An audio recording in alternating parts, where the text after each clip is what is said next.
Bonjour à tous, c'est Maxime pour Oseille. On est déjà dans l'épisode 3 de la série Faire un tableur pour mon AMAP. Dans cet épisode, on reprend le fichier sur lequel on travaille depuis le début. On va rajouter la page pour lister toutes les distributions et avoir un petit calendrier avec un nombre de paniers à distribuer. On va faire quelque chose d'un peu plus compliqué avec une page de distribution pour garder en mémoire toutes les quantités de chaque produit qui ont été distribués, à quel moment et à quel prix. Et on finira par faire un bilan qui nous permettra de calculer le prix d'un panier moyen et d'avoir le suivi du total de tous les paniers qui ont été distribués. Pour ça, on va réutiliser plein de choses qu'on a fait dans les épisodes précédents, notamment la liste des clients, la liste des produits et surtout la page des paniers, la page qui permet vraiment de calculer en direct le prix de son panier pendant qu'on est en train de le remplir. J'espère que vous êtes prêts, ça va pas être simple, on s'accroche et c'est parti.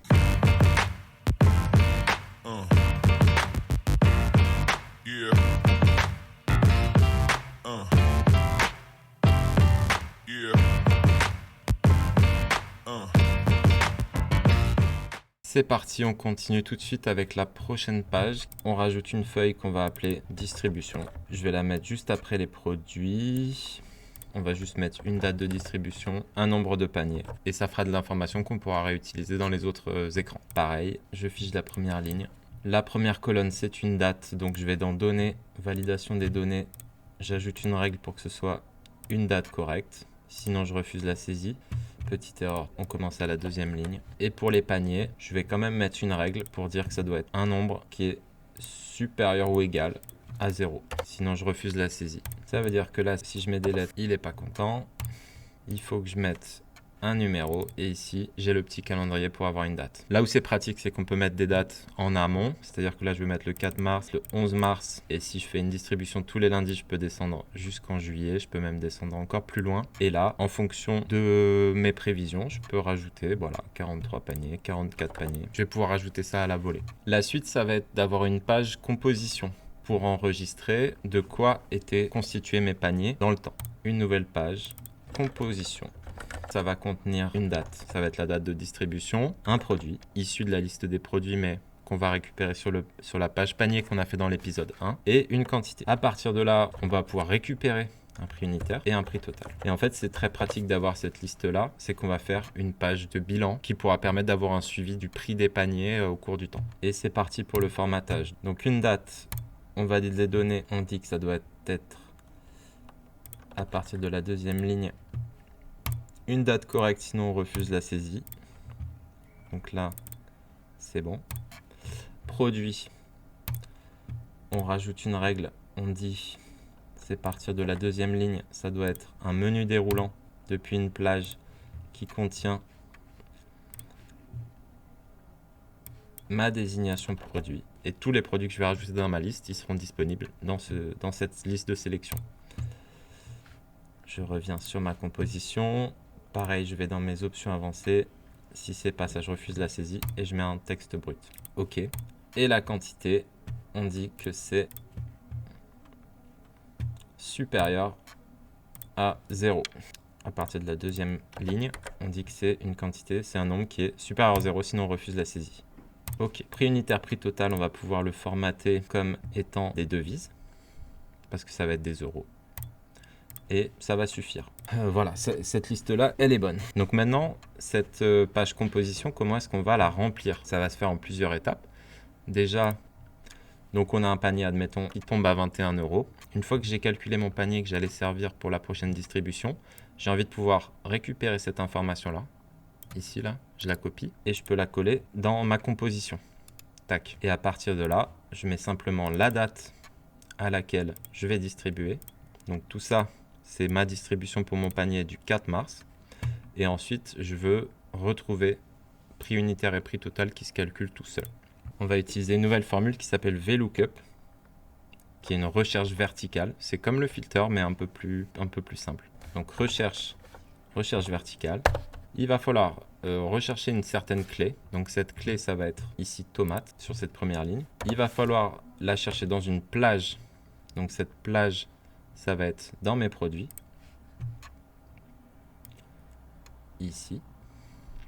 Ensuite, il va falloir que je dise quel est l'index. Donc si le résultat, je veux que ce soit la première, la deuxième ou la troisième colonne. Ici, je veux que ça soit ma troisième colonne parce que je veux que ça soit mon prix qui ressorte. Et ensuite, il faut que je lui dise si c'est trié ou pas. Donc là, il faut que je lui dise non. Parce que sinon, il peut s'arrêter avant, il peut faire un peu n'importe quoi. Donc il faut lui préciser que c'est pas trié. Donc il faut qu'il aille voir dans toutes les lignes. À partir de là, on a bien la tomate qui sort à 2 €, comme c'est prévu. On va vérifier tout de suite si par exemple je mets salade, il met 3 €, oignon il met 4 € et courge il met bien 5 €, donc on est bon. On a bien ici le prix unitaire qui ressort comme il faut. Et on va faire encore quelque chose un tout petit peu plus compliqué parce que là il y a deux possibilités. Soit j'étire ma formule et dans ce cas là je vais être obligé de l'étirer jusqu'au bout. Soit je vais utiliser une nouvelle formule qui est très pratique qui s'appelle Array Formula. Array Formula, c'est quelque chose que je vais pouvoir mettre autour de ma recherche verticale et qui va me permettre de refaire le même calcul sur toutes les lignes qui suivent en dessous. Donc là, ça marche pas encore. On a Array Formula, on fait une recherche V et on va vouloir que ça soit sur toute la colonne B. C'est-à-dire que là, on choisit plus juste la case B2 qui est la tomate, mais on va dire que cette formule, elle va s'activer sur toute la colonne. Voilà. Donc là, on est bon. Ce qui est bien, c'est que du coup, il y a une seule formule dans une seule case. On n'a pas du tout besoin de l'étirer par défaut. Il va calculer jusqu'au bout, jusqu'à la fin. Donc on voit qu'on fait une array formula avec une recherche verticale de la clé qui est dans la colonne B. On cherche ça dans la plage qui est produit, les colonnes A à C. Et on va récupérer la colonne 3 qui est le prix. Si par exemple là je mettais 2, ça va pas sortir le prix, ça va sortir l'unité. Et si je mets par exemple 1, ça va ressortir le produit. Donc là je remets la colonne 3. Donc là c'est les colonnes 1, 2 ou 3. Là on veut bien la colonne 3, la colonne avec les prix. Et j'aimerais pouvoir enlever toutes ces petites erreurs là. Donc pour ça, il suffit d'entourer encore cette fonction avec la fonction if error, ou si erreur en français. Et là on a quelque chose de très propre, avec la possibilité de mettre la prochaine date, de mettre le prochain produit, la quantité,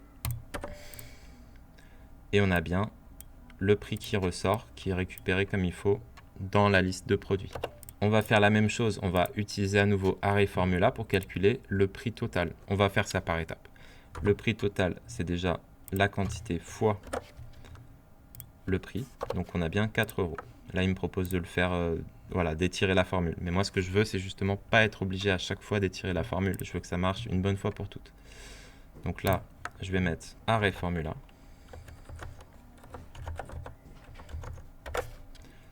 Array Formula. Et là, est-ce que ça marche? Non, parce que il faut pas que ce soit simplement le C2 fois le D2. Il faut que ça soit toute la colonne C, donc C2, C, multiplié par toute la colonne D, D2, D. Et là, c'est bon. On a bien un prix total qui a été calculé pour toutes les lignes avec simplement deux formules qui sont celle-ci et celle-ci. Comme c'est calculé, je vais le mettre en gris pour pas y retoucher. Et comme c'est vraiment dans ces cases qu'il y a les formules, je vais mettre un gris un tout petit peu plus foncé pour que ça se voit. Donc là, la page composition, je vais simplement la remplir à chaque fois que je vais distribuer mes paniers avec les produits, les quantités et rajouter la date de ma distribution en face. Et en fait, avec cette liste d'informations-là, je vais pouvoir faire plein de bilans. C'est la suite. À chaque fois que je préparerai mon panier, je pourrai effacer ces cases-là et recommencer, choisir les produits, choisir les quantités, avoir en direct le prix qui se met à jour. Comme ça, j'ai mon panier qui se remplit en direct. Une fois que j'ai fini, je sélectionne mes produits et mes quantités que je vais transférer dans ma composition. Et ensuite, je rajoute la bonne date de la distribution. Maintenant qu'on a cette page, on va en faire quelque chose dans le bilan. Donc je vais laisser deux paniers, un pour le 4 mars, un pour le 11 mars. Et avec ça, on va en faire des calculs sympas. On attaque tout de suite la dernière partie de l'épisode qui va être calculer le bilan de tout ça. Donc je rajoute une dernière page que je vais appeler bilan. Moi ce que j'aime bien aux onglets, c'est leur mettre des couleurs avec du jaune quand c'est des petites bases de données, des choses qu'il faut remplir un peu des listes. En tout cas là où il faut vraiment écrire. Hop. Et ensuite des choses qui sont plus... là aussi, il faut écrire, mais c'est pas de la base de données, donc ça, je préfère le mettre en bleu. Donc panier et bilan. Bilan, ça va être que de la lecture, donc je vais vraiment différencier ces onglets-là. Donc qu'est-ce qu'on aimerait avoir dans le bilan? En colonne, un prix de panier, un nombre de paniers avec un prix total. Tout ça sur plusieurs dates. Donc les dates, en fait, on va simplement les récupérer directement dans les distributions. Je ne veux pas être obligé de recopier des choses plusieurs fois. Donc en fait, dans mon bilan, je vais dire que ça va être égal à ça. Et là, pour que ça se déplie en entier, je suis obligé de mettre les moustaches autour. Et on a toutes les dates qui arrivent. Si j'enlève plein de dates dans mes distributions, on va voir que dans mon bilan, il y a juste ce qu'il faut. On voit qu'il y a une petite erreur. Là, il y a 4 dates, alors que dans mon bilan, il y en a 2. Parce que il faut que je commence ici. Voilà. Donc, c'est bien distribution de A2 à A. Distribution A2 jusqu'à la fin, qui va être répercutée dans mon bilan. Donc ça, première étape. Déjà, on sait à peu près à quoi ça va ressembler. Maintenant, il va falloir que ça se remplisse tout seul. Mon nombre de paniers, ça c'est pareil, on va pouvoir le récupérer dans mes distributions. Ça va être cette colonne-là. Donc dans mon bilan, mon nombre de paniers, je vais dire que c'est égal à cette colonne-là, B2B. Et la même chose pour que ça se déplie, je suis obligé de mettre les moustaches autour. Et là, on a toute la colonne qui va se déplier, qui va se mettre en face. Pour calculer le prix du panier, je vais utiliser le filter dans un premier temps. Le filter de ma composition, je vais filtrer mon prix total parce que c'est ça que je vais vouloir additionner, tel que la date soit égale à la date en cours de mon bilan. Donc là, ça va être celle-là. Alors, pourquoi on a plusieurs valeurs? Il faut imaginer, c'est comme si c'était déplié en fait. C'est comme si c'était déplié pour cette valeur-là. Pour le 4 mars, on voit que dans ma composition, 4 mars, j'ai bien 4 lignes. Donc ça va récupérer ces 4 lignes-là, avec 4 euros, 3 euros, 4 euros et 10 euros. 4 euros, 3 euros, 4 euros et 10 euros. Ce que je veux à ce moment-là, c'est d'en faire la somme. Donc, simplement, je rajoute somme de ce filtre-là. Et on a bien plus qu'une seule valeur de 21 euros qui correspond bien au prix du panier du 4 mars. Ensuite, cette valeur, j'ai simplement plus qu'à l'étirer avec un prix du panier de 16 euros pour le 11 mars. On peut aller vérifier ça. Dans ma composition, on voit que j'ai 12 euros d'oignons, 4 euros de tomates et on a bien un panier pour le 11 mars qui est de 16 euros. Donc dans mon bilan, a priori, ça a l'air de bien fonctionner. Là, il y a cette petite erreur. On va la corriger tout de suite en entourant ma fonction avec if error. Et on va étirer cette fonction jusqu'en bas avec la particularité où là, il a perdu le format. On va remettre un format nombre en devise. C'est une formule qu'il faut étirer. Donc je la mets en vert pour m'en souvenir. Tout le reste, c'est bon. Le total, ça va être égal à le prix du panier fois le nombre de paniers. Je veux que ça se fasse partout. Donc je vais rajouter array formula de B2, donc B, et C2, C, pour avoir vraiment toutes les colonnes qui se multiplient. Et c'est nickel.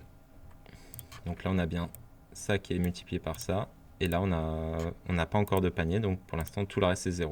Par exemple, je décide de faire un nouveau panier avec 1 kg de tomates, 2 salades, 3 bottes d'oignons et 4 kg de courges. On a un panier à 40 euros. Je peux sélectionner ces valeurs-là. Je vais les rajouter dans ma composition et je vais mettre le lundi suivant, donc le 18. On a un panier à 40 euros qui doit apparaître dans le bilan. Voilà, pour le 18, on a bien le panier à 40 euros qui apparaît ici avec 23 paniers et donc on a un total ici en euros. Et à partir de là, ce qui peut être intéressant, c'est de calculer le prix du panier moyen en sachant que ça va dépendre du nombre de paniers et de la valeur du panier. Un panier moyen, un total de paniers, combien de paniers en tout on a distribué, un total euros. Pour avoir le total panier, on va faire la somme des paniers qui ont été distribués. Total euros, on va faire la somme des euros ici. Et à partir de là, un panier moyen, on est capable de dire que c'est le nombre d'euros total divisé par le nombre de paniers. On a ce nombre avec plein de virgules et on fait une devise. Par ici, on corrige le format pour avoir une devise. Et là, on a une information qui est quand même plutôt pertinente. Bon, ce sera tout pour aujourd'hui. C'est assez dense sur cet épisode-là. Il reste plus qu'un dernier épisode où vraiment je ferai le tour complet d'un tableur qui sera entier. Et dès le prochain épisode, en fait, vous pourrez simplement le télécharger et l'utiliser tout de suite. Ça sera disponible dans la description. Et je le mettrai sur toutes les autres vidéos, bien sûr. Pensez à mettre la vidéo en pause quand vous la regardez. C'est vrai que j'essaie d'aller assez vite pour faire des vidéos assez courtes. Vous allez peut-être avoir besoin de regarder la vidéo plusieurs fois pour pouvoir vraiment la reproduire et bien comprendre ce qui se passe.